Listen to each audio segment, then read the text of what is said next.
1 தீமோத்தேயு 4 அதிகாரம் 12வது வசனம் சொல்லுகிறது, உன் இளமை குறித்து ஒருவனும் உன்னை அசட்டை பண்ணாதபடிக்கு நீ வார்த்தையிலும் நடக்கையிலும் அன்பிலும் ஆவிலும் விசுவாசத்திலும் கற்பிலும் விசுவாசிகளுக்கு மாதிரியாயிருந்து அன்றைய வசனம் பவுல் தீமோத்தேயுக்கு எழுதுகிறதை பார்க்கிறோம். தேவப்பிள்ளை, இந்த வசனம் என் வாழ்க்கையில் மறக்க முடியாத ஒரு வார்த்தை. என்னுடைய கல்லூரி நாட்களில் கர்த்தரனோடு பேசுகிற வார்த்தை, உன் இளமை குறித்து ஒருவனும் உன்னை அசட்டை பண்ணாதபடிக்கு நீ எப்படி இருக்கணும்? வார்த்தையிலும் நடக்கையிலும் அன்பிலும் ஆவியிலும் விசுவாசத்திலும் கற்பிலும் விசுவாசிகளுக்கு மாதிரியாயிரு என்று சொன்னார். தேவ பிள்ளைகளே, நம் வாயின் வார்த்தையினால சில நேரத்தில் பாவத்தில் விழுவதற்கான வாய்ப்பு உண்டு. தேவ பிள்ளைகளே, நம்முடைய நடக்கையை குறித்து கவனமாக இருக்கணும்.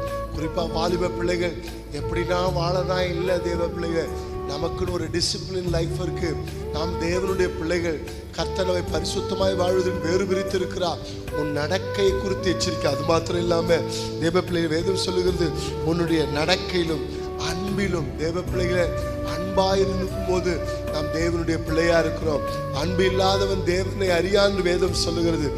ஆவியிலும் விசுவாசத்திலும் கற்பிலும் விசுவாசிகளுக்கு மாதிரியாரு. தேவ பிள்ளைகளே, நாம் தான் இந்த உலகத்துக்கு மாதிரி. கர்த்தர் சொல்றார், நீங்களே எனக்கு சாட்சிகள். ஆண்டவர் சொல்றார், நீங்கள் உலகத்துக்கு வெளிச்சமா இருக்கீங்கன்னு சொல்றார். நீங்க உலகத்துக்கு உப்பா இருக்குன்னு சொல்றார். தேவ பிள்ளைகளே, இன்றைக்கு தேவனுக்கு மாதிரிகள் யார் தெரியுங்களா? நீங்களும் நானும் தான். தேவ பிள்ளைகளே, இந்த உலகத்துல கர்த்தர் உங்களையும் என்னையும் மாதிரியா வச்சிருக்கிறார். தேவ பிள்ளைகளே, தேவ பிள்ளைகளே, வேதம் சொல்லுகிறேன், நீங்கள் கிறிஸ்துவின் நிருபங்களாக இருக்கிறீங்க என்று சொல்லி. தேவ பிள்ளைகளே, மாதிரி வாழ்க்கையை வாழதான் கர்த்தர் உன்னை முன்குறித்தார். மாதிரி வாழ்க்கை மாத்திரமல்ல, அவருடைய மகிமைக்கு புகழ்ச்சியா உன்னை வைத்திருக்கிறார் என்பதை மறந்து விடாதே. நீங்க தான் இயேசுக்கு மாதிரி, இந்த உலகத்துக்கு மாதிரி, சகல ஜனங்களுக்கு மாதிரி என்பதை ஒரு நாளும் மறந்து விடாதீர்கள்.